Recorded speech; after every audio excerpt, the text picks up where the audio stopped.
Assalamualaikum warahmatullahi wabarakatuh. Perkenalkan saya Rizky Putra dengan NIM 231091131310042. Di sini saya akan menjelaskan tentang anatomi muskuloskeletal regiotorakis dan membris superioris. Yang selanjutnya saya akan menjelaskan tentang ostorakis atau rongga dada. Pada regiotorakis atau daerah dada terdiri dari susunan kerangka atau os yang membentuk pada cavea thoracica atau rongga dada. Tulang utama yang membentuk dinding anterior adalah sternum yang terdiri dari 3 bagian, yaitu ada manubrium sterni, corpus sterni, dan processus hypoideus. Di bagian superior manubrium terdapat incisura jugularis, tempat pelekatan clavicula melalui articulatio sternoclavicularis.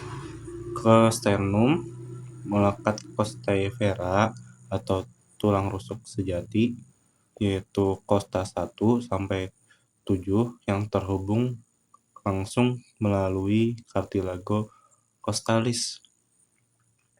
Pada tulang rusuk 8 sampai 10 itu disebut costae superiae karena berhubungan secara tidak langsung ke sternum melalui cartilago costae yang di atasnya. Sedangkan untuk costae ke 11 sampai 12 itu disebut costae fluctuantes karena tidak memiliki sambungan ke sternum dan hanya melekat ke vertebrae thoracicae di belakang. Pada bagian posterior dinding toraks dibentuk oleh vertebrae thoracicae atau toraks 1 sampai toraks 12. Setiap tulang rusuk memiliki 2 artikulasi dengan tulang belakang, articulatio capitis costae dengan corpus vertebra, dan articulatio costotransversalia dengan processus transversus. Kombinasi antara sternum, costae, dan vertebrae thoracicae membentuk suatu struktur yang kaku namun fleksibel, berfungsi melindungi organ vital seperti jantung dan paru-paru, sekaligus menjadi fondasi untuk otot-otot respirasi. Selanjutnya ada musculi thoracis atau otot-otot dada. Dinding-dinding dada dilapisi oleh 3 lapisan otot yang disebut sebagai musculi intercostales yang terletak di antara tulang rusuk. Lapisan paling luar adalah musculi intercostales externi yang memiliki arah serabut infero-anteriores dan berfungsi menaikkan tulang rusuk selama inspirasi. Lapisan tengah adalah musculi intercostales interni dengan serabut supero-posteriores yang berperan dalam ekspirasi pasif. Lapisan terdalam adalah musculi intercostales intimi yang memperkuat fungsi otot internal dan juga menurunkan costae saat ekspirasi. Di bagian anterior toraks terdapat otot yang besar yang penting secara fungsional, yaitu musculus pectoralis major. Otot ini berasal dari sternum, clavicula, dan costae, kemudian melekat pada crista tuberculi majoris humeri. Fungsinya adalah adduksi, fleksio, dan rotasi internal dari humerus. Di bawahnya terdapat musculus pectoralis minor, otot kecil yang berasal dari costae 3 sampai 5 dan melekat pada processus coracoideus scapulae. Otot ini menarik scapula ke anterior inferior. Di sisi lateral dada terdapat musculus serratus anterior yang berasal dari costae 1 sampai 8 dan melekat pada margo medialis scapulae.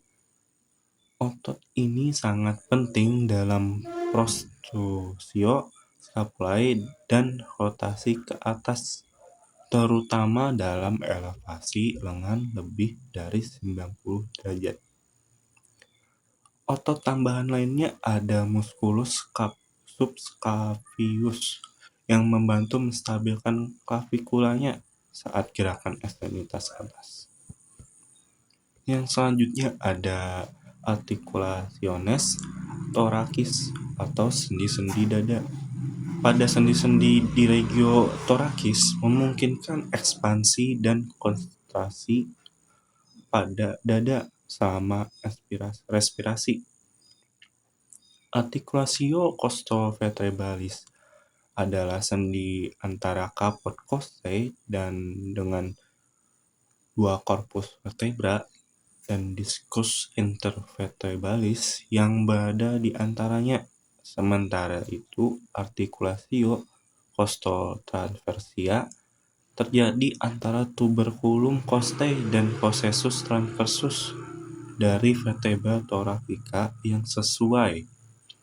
Sendi-sendi ini merupakan articulationes synoviales planae yang memperbolehkan gerakan rotasi kecil namun penting bagi ventilasi paru. Articulatio sternocostalis adalah sendi antara cartilago costalis dan sternum. Costa 1 memiliki sambungan synchondrosis, yaitu persambungan fibrocartilago yang tidak bergerak. Costae 2 sampai 7 membentuk sendi sinovial sejati atau articulatio synovialis yang memungkinkan gerakan kecil untuk fleksibilitas dinding dada. Pergerakan pada sendi-sendi ini sangat vital dan dalam mekanika pernapasan dan memiliki dampak klinis, misalnya pada trauma toraks atau penyakit autoimun seperti costochondritis. Yang selanjutnya ada membrum superioris atau ekstremitas atas. Yang pertama-tama ada ossa membri superioris atau rangka ekstremitas atas. Membrum superioris terdiri dari rangkaian tulang yang memungkinkan mobilitas tinggi. Bagian yang menyambung ke batang tubuh adalah cingulum membri superioris, terdiri dari clavicula dan scapula. Clavicula berbentuk huruf S dan berfungsi sebagai penyangga scapula. Tulang ini menghubungkan sternum melalui articulatio sternoclavicularis dan scapula melalui articulatio acromioclavicularis. Scapula yang berbentuk seperti segitiga datar memiliki struktur penting seperti spina scapulae, fossa supraspinata, dan fossa infraspinata. Processus coracoideus dan cavitas glenoidales, tempat terbentuknya sendi bahu. Tulang lengan atas adalah humerus yang bagian proksimalnya berbentuk caput humeri dan bersendi dengan cavitas glenoidales scapulanya. Di bagian distal humerus terdapat trochlea dan capitulum yang berartikulasi dengan ulna dan radius untuk membentuk articulatio cubiti. Lengan bawah dari radius atau lateral dan ulnanya medial, keduanya dihubungkan oleh membrana interosea di distal. Mereka membentuk sendi pergelangan tangan dengan tulang karpal Tangan atau manus terdiri dari osa carpi atau 8 tulang kecil dalam 2 baris. Osa metacarpi dari 1-5 dan phalanges atau proximal media distal yang membentuk jari-jari tangan. Kombinasi tulang ini memungkinkan untuk fungsi motorik halus dan kompleks. Selanjutnya ada articulationes membri superioris atau sendi-sendi. Articulatio glenohumeralis adalah sendi antara caput humeri dan cavitas glenoidalis scapulae. Sendi ini merupakan articulatio spheroidea, memberikan kebebasan gerakan dalam semua arah. Namun dengan konsekuensi menurunnya stabilitas. Stabilisasi dibantu oleh labrum glenoidal, ligamenta glenohumeralia, dan otot-otot rotator cuff. Articulatio cubiti atau sendi siku adalah sendi kompleks yang terdiri dari 3 komponen. Yang pertama itu ada articulatio humero-ulnaris atau trochlea incisura trochlearis ulnae. Dan selanjutnya ada articulatio humero-radialis atau capitulum caput radii, dan articulatio radio-ulnaris proximalis atau caput radii sampai ke incisura radialis ulnae. Sendi ini memungkinkan gerakan flexio, extensio, serta pronatio dan supinatio. Articulatio radiocarpalis atau sendi pergelangan tangan menghubungkan radius dengan tulang scaphoideum dan lunatum. Tulang ulna tidak langsung berartikulasi karena terpisah oleh diskus articularis. Sendi ini memungkinkan flexio, extensio, serta deviasi ulnaris dan radialis. Yang selanjutnya ada musculi membri superioris atau otot-ototnya. Otot-otot ekstremitas atas terbagi sesuai regio. Di bahu terdapat musculus deltoideus yang melakukan abduksi, brachii, dan 4 otot rotator cuff. Supraspinatus, infraspinatus, teres minor, dan subscapularis yang berperan penting dalam stabilisasi sendi bahu dan rotasi humerus. Lengan atas memiliki 2 kompartemen, yaitu anterior dan posterior. Kompartemen anterior terdiri dari musculus biceps brachii, brachialis, dan coracobrachialis. Semuanya terlibat dalam flexio siku dan bahu. Kompartemen posterior hanya memiliki musculus triceps brachii sebagai ekstensor utama siku. Lengan bawah dibagi menjadi flexor, otot flexor atau anterior, dan ada ekstensor untuk posterior. Kompartemen anterior memiliki musculus flexor carpi radialis, flexor digitorum superficialis, dan pronator teres.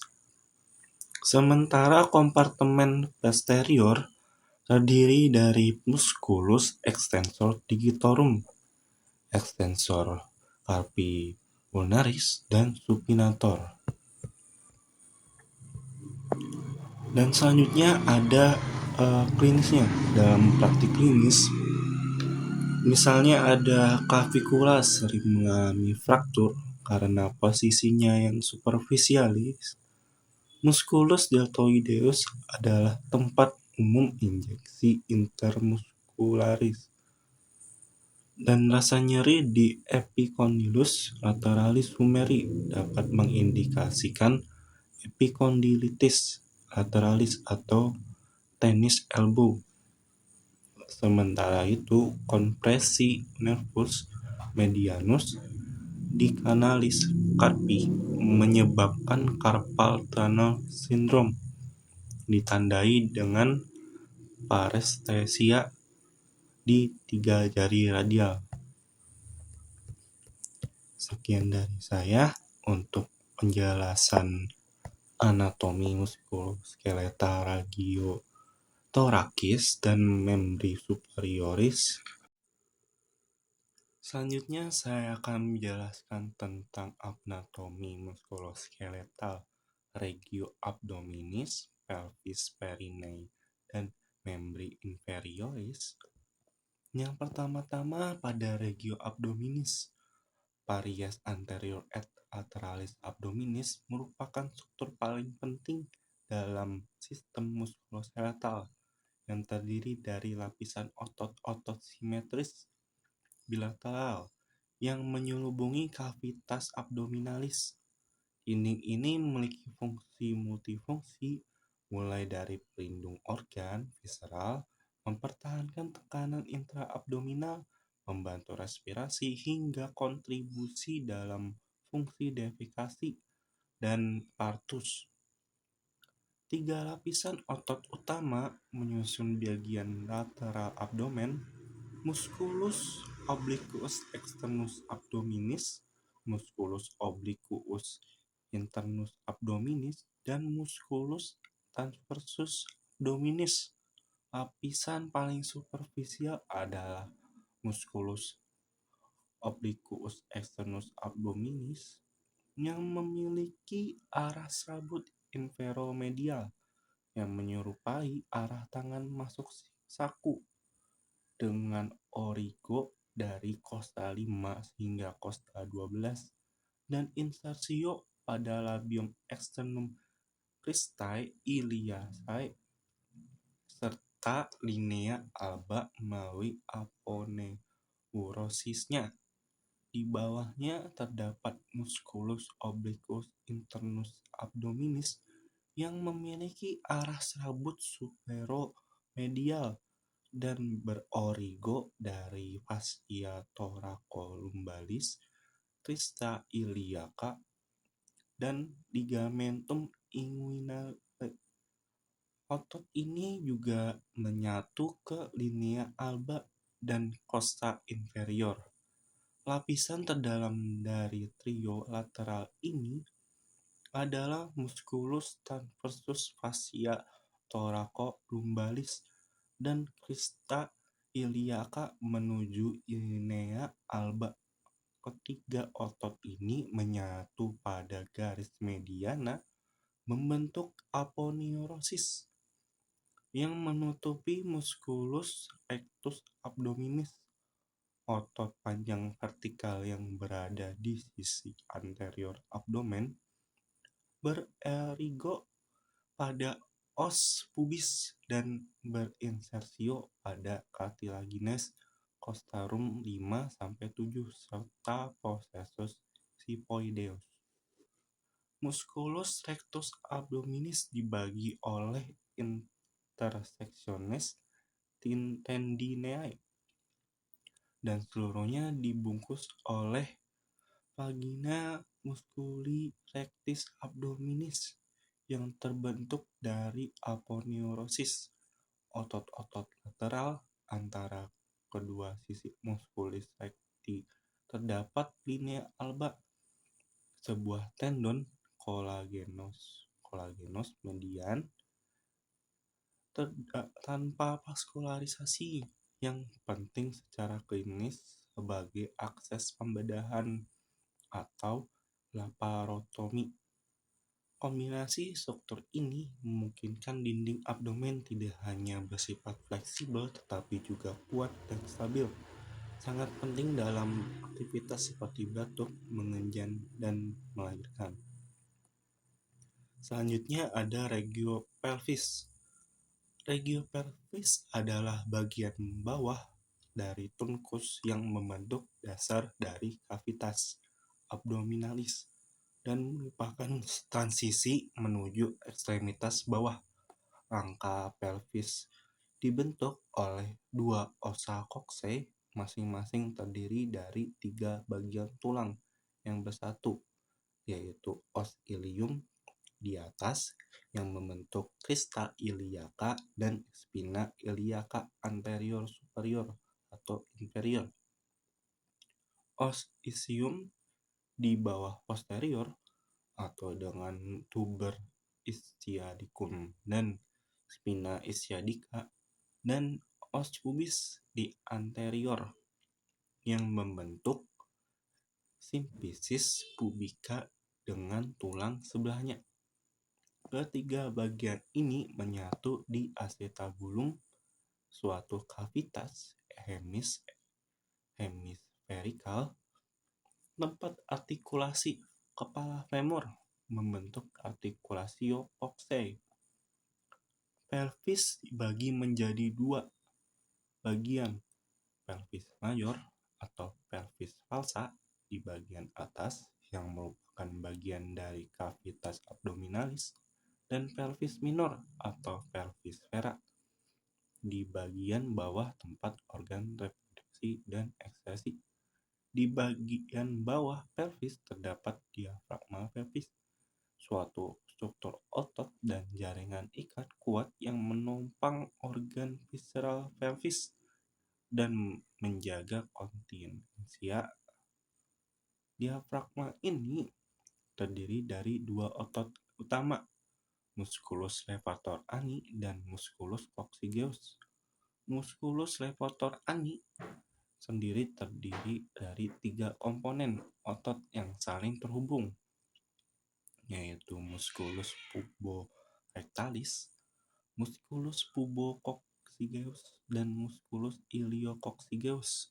Otot ini membentuk dinding bawah pelvis dan menyisakan celah untuk lewatnya uretra, vagina, dan kanalis analis.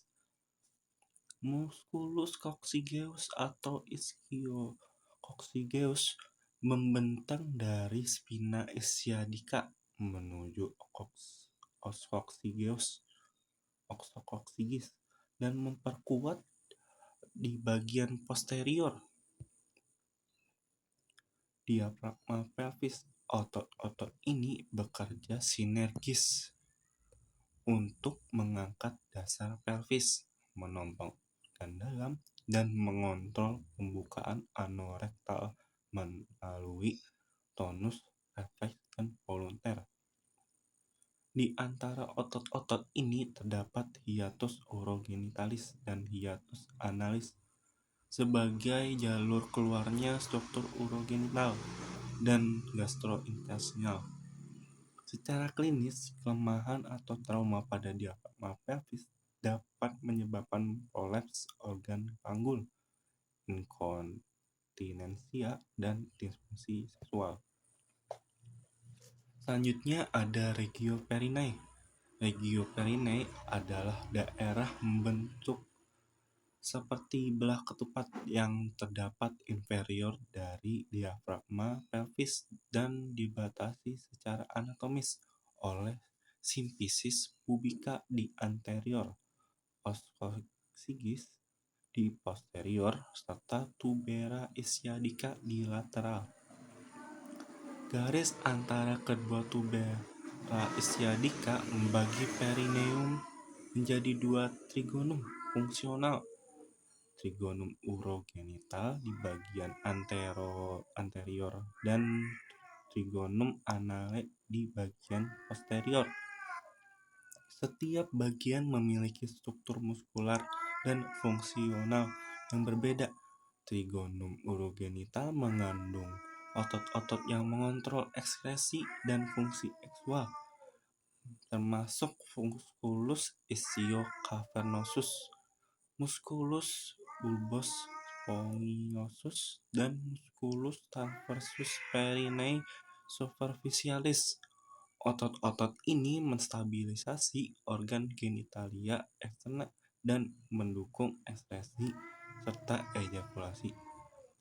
Di bawahnya terdapat stratum profundum perinae yang mencakup musculus transversus perinae profundus dan musculus sphincter urethra externus yang sangat penting dalam kontrol penguntur urin. Sementara di trigonum anale, struktur utama adalah musculus sphincter anale externus, otot sirkular voluntar yang mengelilingi kanalis analis dan bekerja sama dengan musculus puborectalis untuk menjaga kontinensia feses. Titik pusat dari perineum disebut centrum tendineum perinae atau corpus perineale, yaitu nodus jaringan fibrosa tempat konvergensi banyak otot, yaitu bulbus spongiosus, transversus perinae, levator ani, dan sphincter ani externus. Kerusakan struktur ini seperti saat partus dapat menyebabkan disfungsi dasar panggul.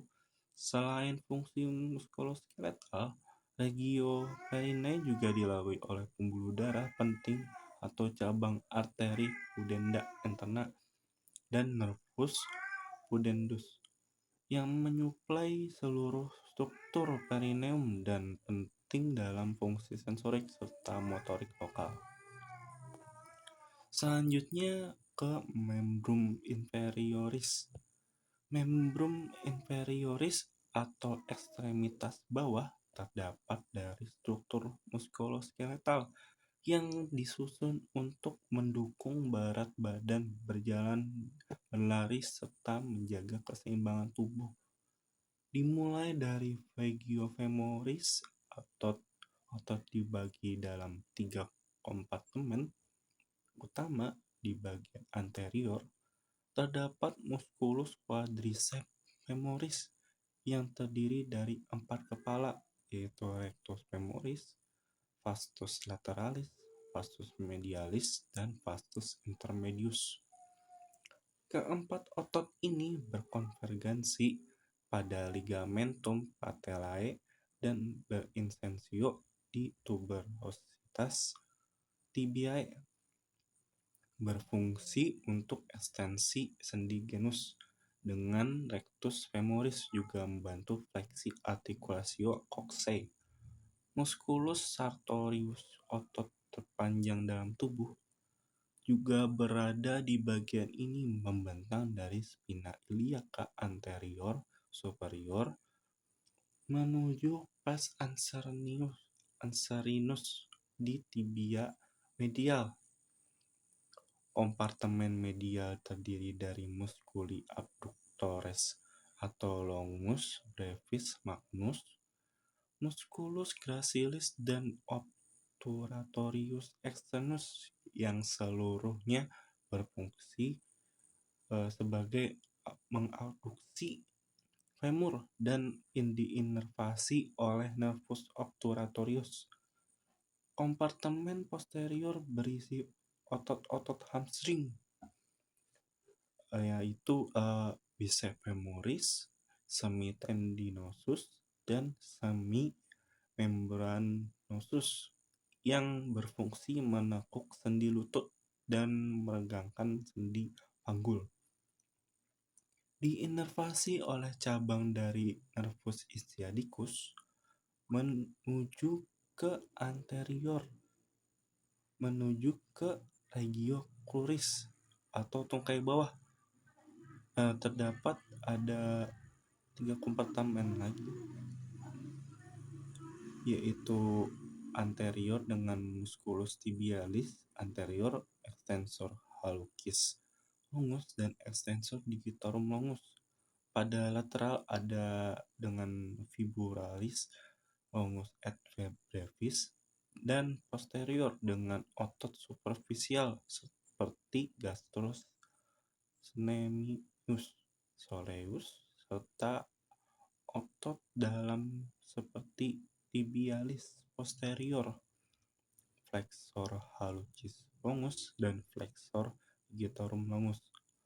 Otot-otot ini bertanggung jawab atas gerakan plantar atau dorsifleksi, inersi, dan eversi, dan stabilisasi sendi pergelangan.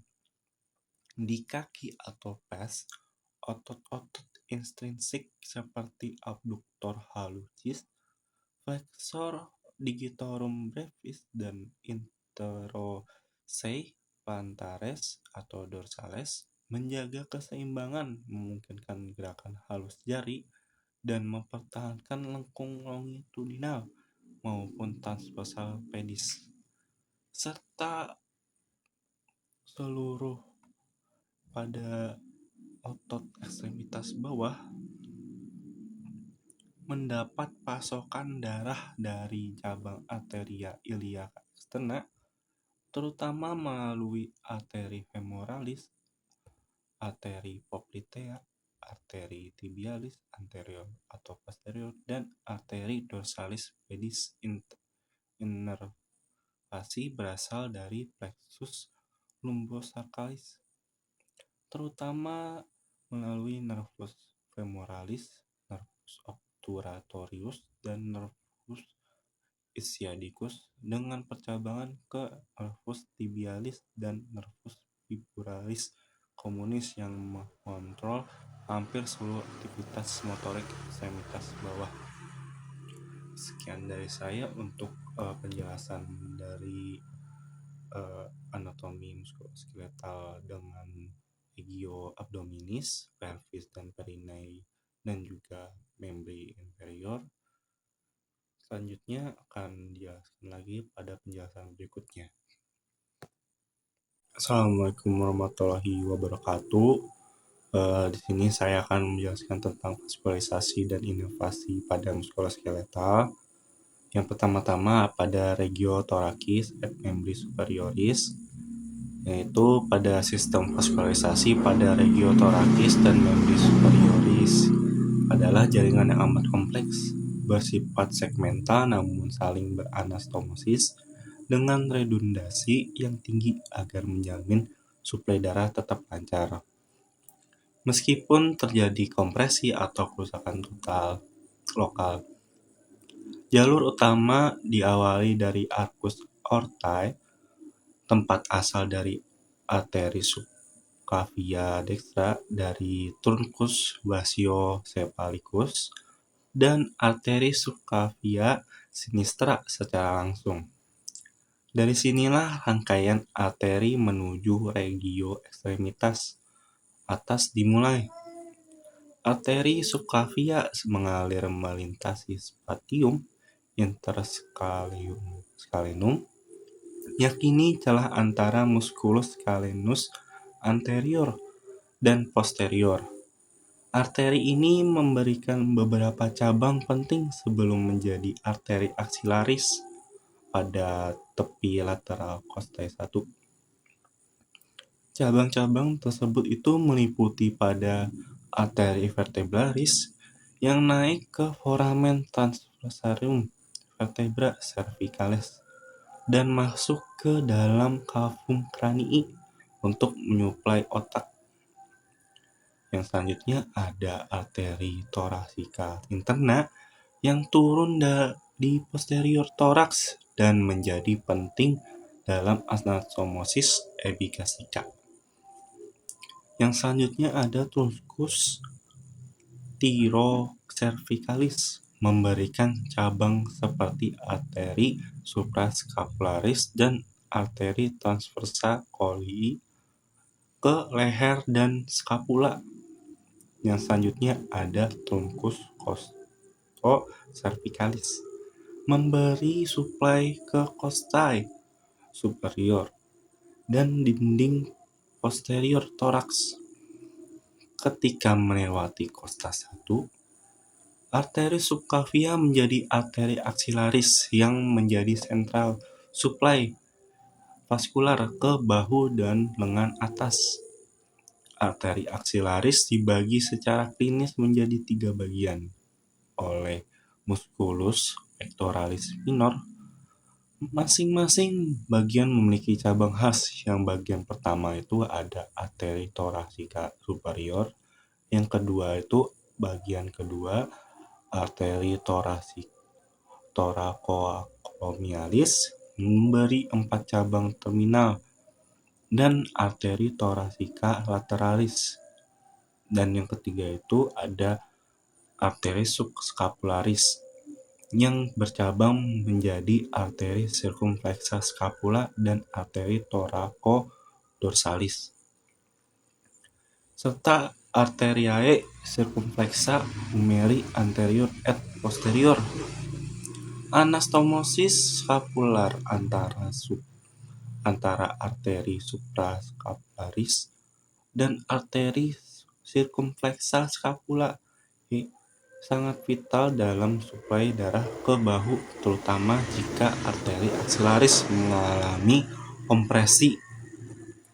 Arteri aksilaris berubah menjadi arteri brachialis pada margo inferior musculus teres major, berjalan di medial sulcus bicipitalis dan menyuplai otot-otot brachii seperti musculus biceps brachii, musculus brachialis, dan musculus coracobrachialis.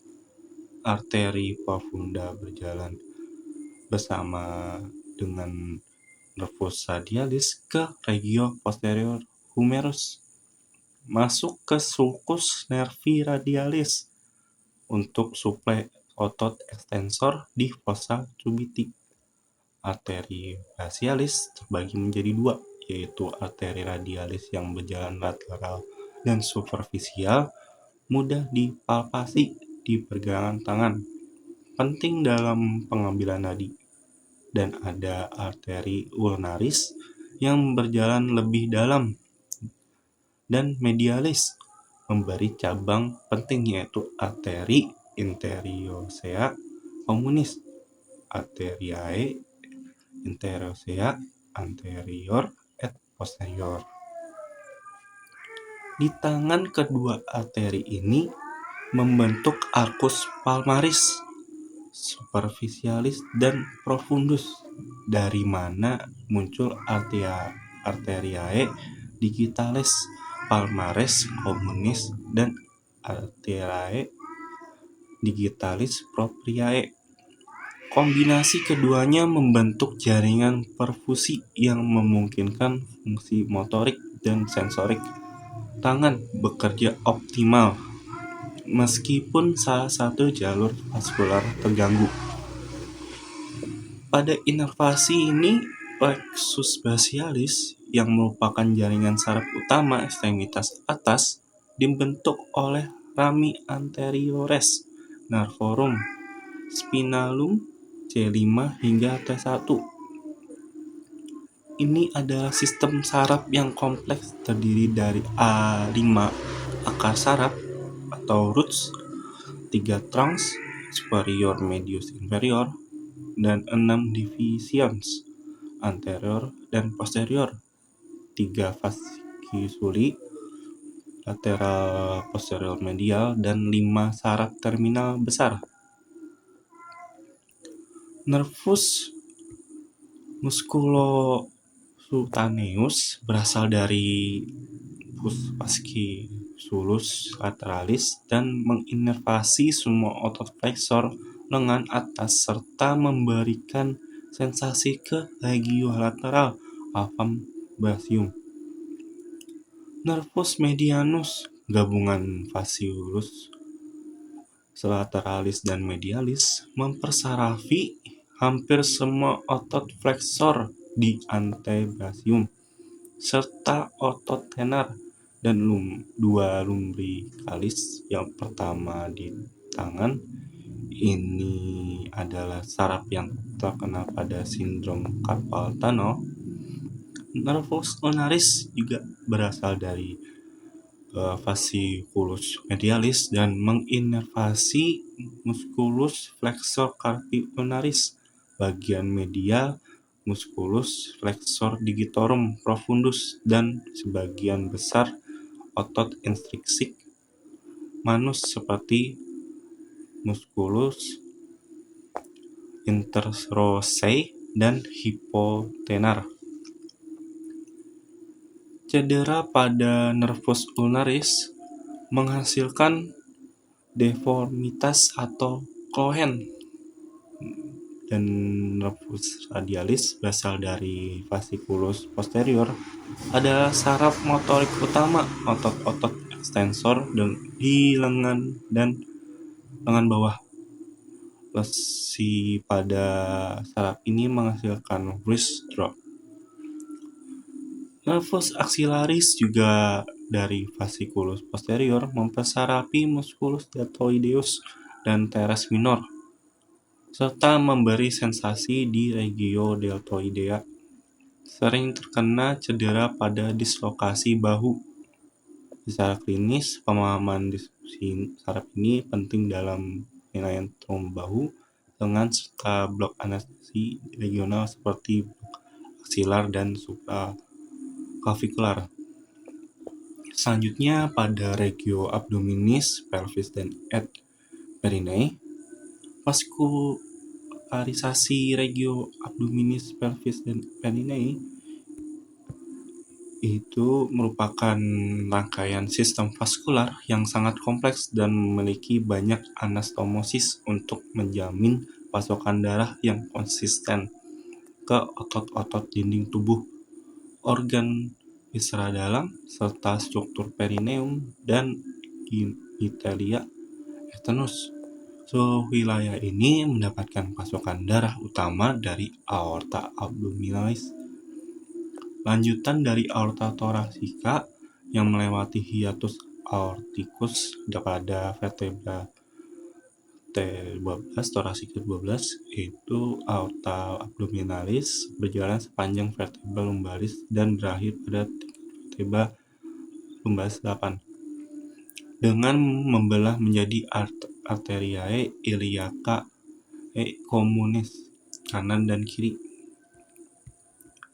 Sepanjang perjalanannya, aorta abdominalis memberikan cabang-cabang visceral besar seperti truncus coelicus untuk hepar, ventriculus, dan lien, arteri mesenterica superior untuk intestinum tenue, dan colon proximal, arteri mesenterica inferior untuk colon distal.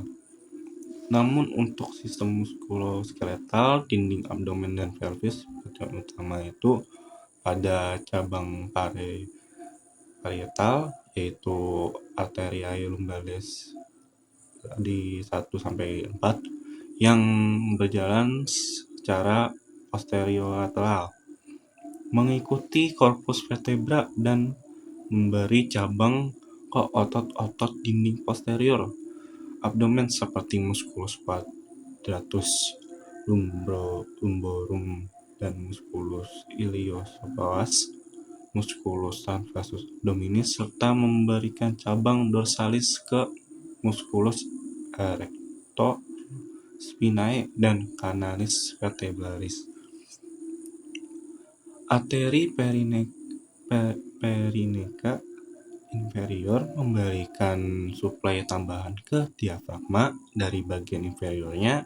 Arteri sacralis mediana yang berjalan turun di sepanjang linea mediana posterior pelvis ke promontorium dan os sacrum.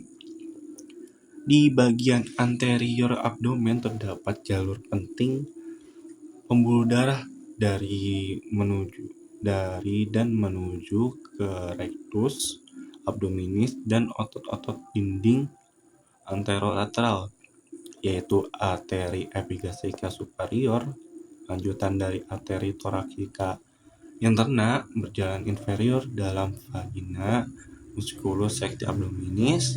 Arteri epigastrica inferior berasal dari arteri iliaca externa, naik dan membentuk anastomosis rekuren dengan arteri epigastrica superior di sekitar umbilicus. Inilah salah satu contoh anastomosis arteri profunda penting tubuh manusia. Arteri circumflexa ilium profunda, juga dari arteri iliaca externa, berjalan lateral sepanjang ligamentum inguinale dan menyuplai otot obliquus dan fascia transversalis menuju pelvis. Setelah bifurkasi aorta masing-masing, arteri iliaca communis membagi menjadi yang pertama itu ada arteri iliaca externa melewati ligamentum inguinale untuk menjadi arteri femoralis, dan arteri iliaca interna itu arteri utama pelvis yang membentuk keajaiban anatomi dalam banyak hal cabang, baik visceral maupun muskuloskeletal. Arteri ini berjalan menuju kavitas pelvis dan bercabang menjadi komponen parietal dan visceral. Cabang parietal dari arteri iliaca interna itu yang pertama ada arteri glutea superior melalui foramen suprapiriform menuju musculus gluteus medius minimus dan tensor fasciae latae. Yang selanjutnya ada arteri glutea inferior, itu melalui foramen infrapiriform menuju musculus gluteus maximus dan musculus quadratus femoris dan juga regio posterior femoris. Yang ketiga itu ada arteri obturatoria melalui canalis obturatorius bersama dengan nervus obturatorius menyuplai musculus obturatorius externus, otot-otot abduktor, dan regio medial femur. Yang keempat itu ada arteri iliolumbalis ke regio posterior dan otot psoas dan quadratus lumborum. Yang kelima itu ada arteriae sacrales laterales mengikuti os sacrum dan menyuplai struktur saraf spinalis sacralis. Pada cabang visceralnya, walau tidak sepenuhnya muskuloskeletal, itu ada arteri pudenda interna, arteri vital perineum yang meninggalkan pelvis melalui foramen infrapiriform, membelok melalui foramen ischiadicum minus, masuk ke canalis pudendalis atau Alcock's canal, dan menyuplai otot dan kulit di regio perinealis, serta genitalia eksterna seperti penis dan klitoris. Arteri umbilicalis pada fetus, ductus arteriosus pada dewasa, ligamentum umbilicalis medial. Inervasi regio abdominis, pelvis, dan perineum itu ada yang pertama itu pada regio abdominis dan pelvis, pertama terdiri dari saraf somatik dari plexus umbilis dan plexus sarcalis yang disusun dari ventral rami spinal nervus thorax 12 sampai 4 dan merupakan konvergensi antara sistem somatomotor, somatosensorik, dan visceromotor. Di bagian dinding anterior dan lateral abdomen, struktur segmental dari nervi intercostales thoraco 7 sampai thoraco 11, nervus subcostalis thoraco 12, serta cabang dari iliogastricus dan nervus ilioinguinalis pada lumbalis 1, menyediakan inervasi motorik dan sensorik. Saraf-saraf ini berjalan di antara lapisan musculus obliquus internus abdominis dan musculus transversus abdominis, memberikan cabang cutaneus lateral dan anterior, serta motorik ke otot-otot dinding abdomen. Nervus iliogastricus memberikan sensasi ke regio hipogastika dan lateral gluteal. Sedangkan pada nervus ilioinguinalis memberi sensasi ke regio pubis, fascies penis, dan labia majora dan permukaan media femur. Menuju pelvis plexus lumbalis pada lumbalis 1 sampai lumbalis 4 memberikan dua saraf motorik penting ekstremitas bawah, yaitu nervus femoralis untuk otot anterior femoris dan nervus obturatorius untuk otot abductor femoris. Selain itu, nervus genitofemoralis, nervus cutaneus femoris lateralis, dan nervus ilioinguinalis juga menyuplai daerah perineum dan paha. Penting untuk membahas plexus sarcalis yang dibentuk oleh ventral rami dari lumbalis 4 sampai segmen 4, terutama oleh lumbosacralis lumbosacralis keempat sampai 5 itu yang bergabung dengan saraf sacralis anterior. Plexus ini terletak pada dinding posterior pelvis di anterior musculus piriformis, dan dari sini keluar banyak saraf besar. Nervus gluteus superior pada lumbalis keempat sampai segmen 1 melalui foramen suprapiriform mempersarafi musculus gluteus medius, minimus, dan tensor fasciae latae. Pada lesi itu ada Trendelenburg Gate. Nervus gluteus inferior pada lumbalis 5 sampai segmen kedua itu melalui foramen infrapiriform ke musculus gluteus maximus. Pada nervus ischiadicus pada lumbalis keempat sampai segmen ketiga itu saraf terbesar di tubuh manusia keluar melalui foramen infrapiriform dan menyuplai semua otot femoralis posterior dan otot-otot di bawah lutut melalui cabang-cabangnya. Nervus pudendus pada segmen 2 sampai segmen 4 merupakan saraf utama untuk perineum, berjalan bersama arteri pudenda interna di canalis pudendalis, memberikan cabang nervus sectalis inferior, nervus perinealis, sama nervus dorsalis penis atau clitoridis. Saraf ini mengontrol sphincter ani externus pada dan otot bulbus spongiosus atau ischiocavernosus.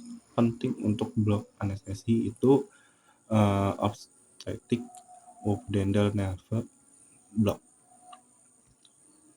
Distribusi dermatom pada wilayah ini sangat penting. Ini pada thorax 10 itu umbilicus, dan lumbalis 1 itu pada regio inguinalis, dan segmen 2 sampai segmen 4 itu perineum dan genitalia externus.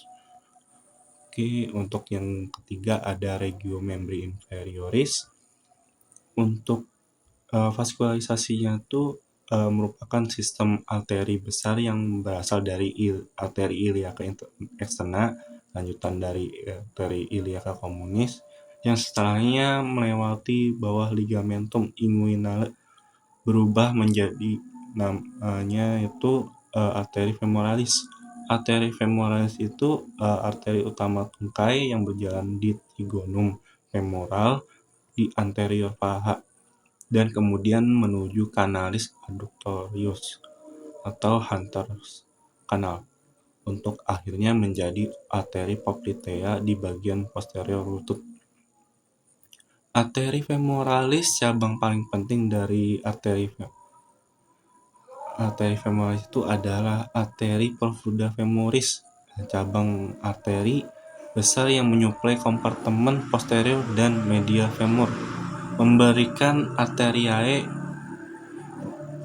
perforantes 1-4 menembus musculus abductor Magnus untuk mencapai regio posterior femur, menyuplai musculus bicep femoris, musculus